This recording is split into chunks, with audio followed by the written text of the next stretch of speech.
valiente, por su inestable condición económica lo hizo, salvando un rico repositorio documental y bibliográfico, verdaderas páginas constitutivas de nuestra historia patria, que por indiferencia o desidia no supimos conservar en el país.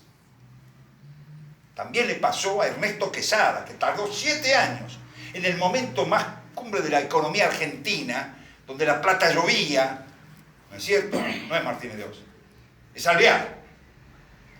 Chicaneándolo, se cansó, estaba además enamorado de una alemana, según me contaron descendientes después, porque yo sufría, yo le he contado esto, ¿no? Sufría con Ernesto Quesada, digo, pobre tipo.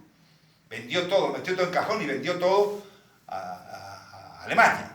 A la Alemania, que todavía no se había iniciado con Hitler, porque estaba ahí. Y con eso se formó la biblioteca del Instituto Germano Argentino de Alemán. Germano Argentino, que se incendió la parte, pero parte de la biblioteca de Quesada ha quedado ahí. Y él se fue a vivir a Ginebra y le puso a su casa, a su pinta, Villa Olvido. Y yo estaba de lo más conmovido hasta que un descendiente dice, sí, pero acá dejó la mujer y los 5 hijos. Él se fue con esta... Ojo, Ernesto Quesada manejaba el alemán, es el hijo de Vicente, ¿no? El que fue llevado a Southampton para conocer a Rosas, al tirano, porque el padre era el que escribió en la revista de Buenos Aires.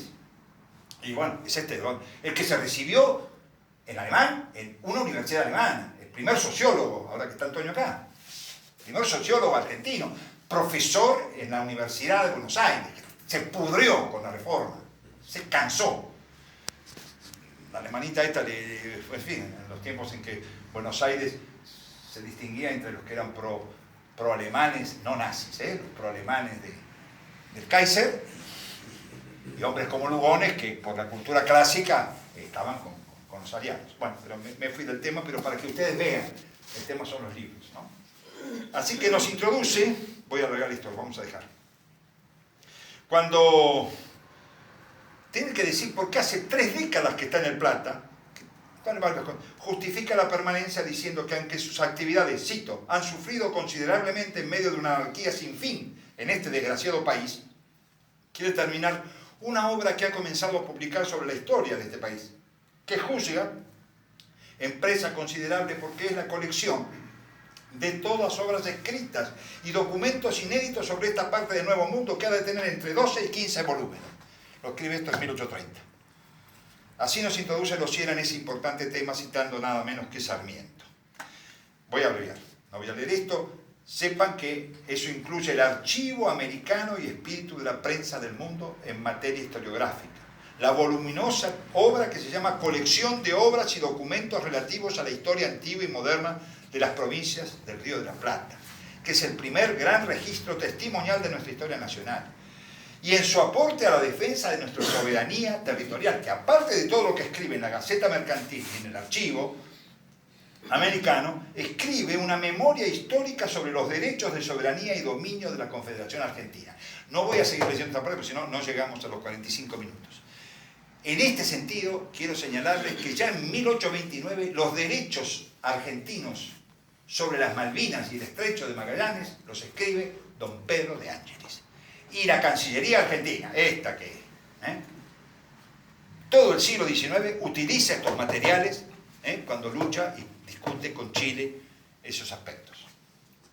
Valoración, termina Losier, que comparte con el lector en su último trabajo, Escrita Cineire et cum studio, Cineira et cum studio, que bárbaro latín, inspiradas en este tan singular como controvertido personaje que ya se ocultó en la penumbra de la historia. Vamos terminando.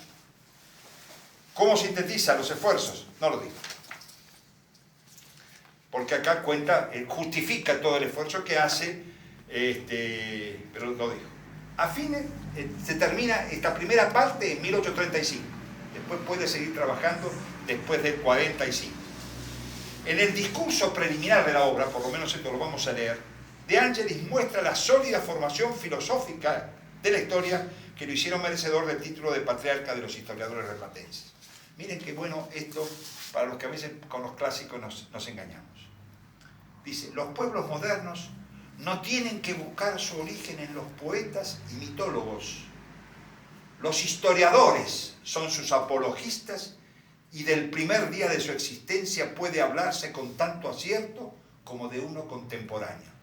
Tenía razones porque lo había buscado. Ya pasaron los tiempos en que para edificar ciudades tenían que bajar los dioses del Olimpo.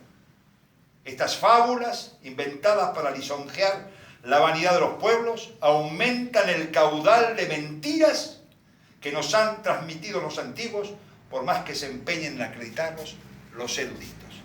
Yo diría en argentino, toma mate. Y así ponía bajo la protección del restaurador de las leyes esta colección imponderable que publicó un español que después se fundió con la editorial Plus Ultra. La colección que yo tengo es la colección no solo de los clásicos de Furlong, ¿no es cierto? Toda la crónica jesuítica, fuente, sino esta colección de documentos de De Ángelis. Dice, excelentísimo, se lo dedica a Rosa, excelentísimo señor. Dos motivos me impulsan a encabezar esta colección con el respetable nombre de vuestra excelencia. Primero, ponerla bajo sus poderosos auspicios, y segundo, darle un público testimonio de la gratitud que le profeso por la bondad con que se ha dignado honrarme durante las dos épocas gloriosas de su mando. Los importantes servicios que vuestra excelencia ha prestado a la patria le han colocado justamente en el número de los genios tutelares que aparecen de tiempo en tiempo para reparar los males que agobian a los pueblos y cimentar en leyes benéficas su futura prosperidad y engrandecimiento. Si la obra que tengo el honor de presentarle logra merecer sus sufragios y hacerme digno de su ilustrada protección, habré conseguido en gran parte el objeto que me propuse al emprenderla. Dios guarde la importante vida de vuestra excelencia muchos años. Yo podría cerrar con esto, porque siempre trabajamos con puntos suspensivos, pero les voy a decir lo último que pone. Excelentísimo señor, su más obsecuente y obediente servidor. Su más obsecuente. Es un obsecuente, pero no transige en disimular o en ocultar la verdad, y por eso es el hombre que se debe rescatar. Fueron 70 trabajos de diversas características, todos ellos hallazgos de documentación añeja, que rescata a los CIER con 3 testimonios encomiásticos sobre De Ángelis. El de Rafael Arrieta. Rafael Arrieta es uno, como Ricardo Rojas, que escribió sobre la historia de la literatura argentina varios tomos. Yo lo tengo en 10. Se reunían en él el historiógrafo y el editor, o sea, el investigador, el crítico, el erudito y el cartógrafo, con el bibliófilo, el copista, el tipógrafo, el impresor y el encuadernador. La doctora Szabo señala que es sin disputa la obra más importante que realizó a lo largo de su vida. Y Walter Parrish, en 1852, la consideró con mucho la obra más importante que ha salido de las prensas sudamericanas. No son panegíricos, son cosas concretas que dicen diferentes personajes. El autor de esta obra, de mérito, que ya digo cuando lo presentamos, afirma que cuando De Ángelis tuvo a su cargo la imprenta del Estado, desde 1834 a 1852, a la que anexó la imprenta de la Independencia, que era de su propiedad, dice Lozier, creó la editorial más importante de la primera mitad del siglo XIX en Sudamérica. No tiene una placa, no tiene un recuerdo. Cuando tenemos pedestales y bronces, que habría que... yo no tiro ninguno al mar, esto lo hacen los mapuches al lago con roca, pero no es el caso. El ciudadano de las Provincias Unidas del Río de la Plata y su defensa de la soberanía, ya está, se los he contado, no digo nada. En el 29 inicia la sostenida defensa, bueno, como conté, en la Gaceta Mercantil escribe sobre los derechos a las Malvinas, en las Malvinas y ¿cómo se llama? Así terminamos. Y en el Estrecho de Magallanes. Los reconocimientos en el interior, los voy a decir en castellano porque sí, acá paso vergüenza y empiezo a hablar en inglés, acá hay gente que...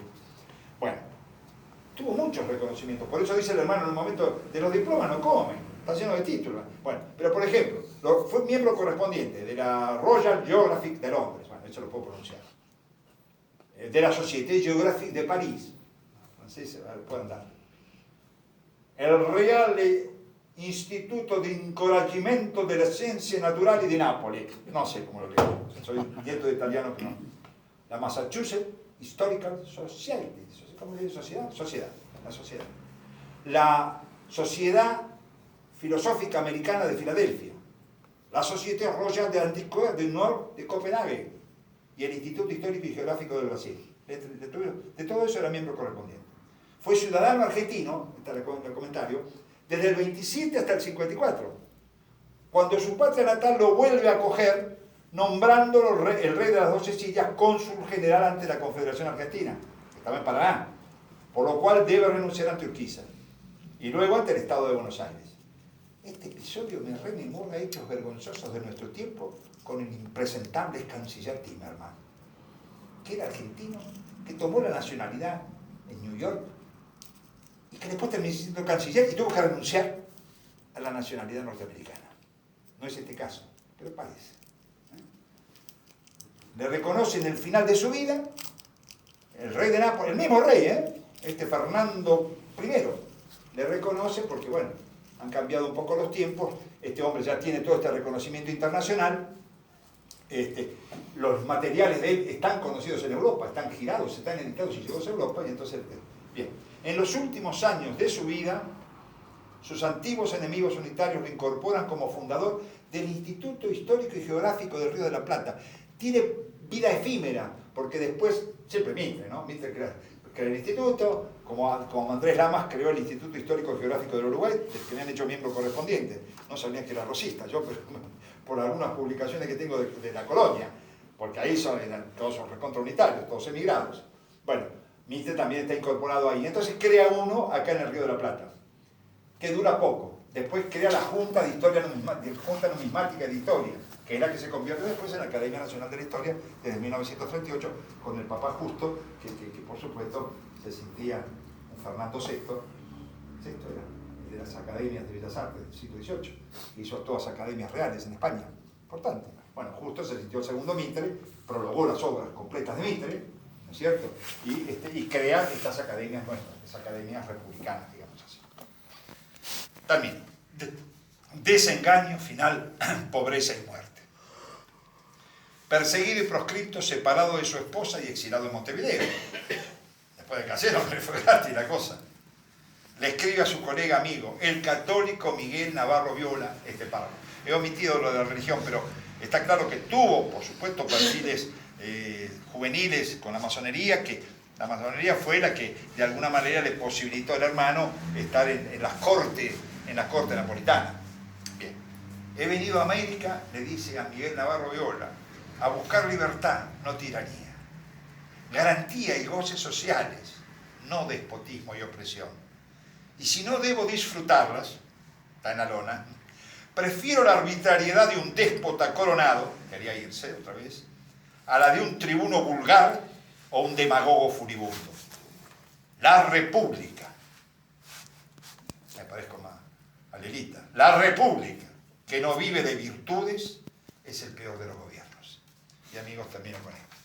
Pero hay voces que rescatan sus contribuciones. Una de ellas, Carlos Enrique Pellegrini, el pintor, el papá del que fue presidente, después, quien comentando la biografía de Bonpland por Don Pedro, saqué una cosa muy chiquita, lo reivindica plenamente y señala en 1854, he aquí como el extranjero de que hablamos contrajo sin sentirlo compromisos crueles los que hoy purgan, con la serenidad del filósofo y la resignación del mártir, que sin pedir gracias respira, anhela, trabaja por la felicidad y la mayor gloria de su patria adoptiva, para asumir estos ostracismos que algunos todos hemos tenido en la vida, los fue de nuestra propia vida personal, cuando decimos, bueno, ¿se habrá valorado algo de lo que se hizo?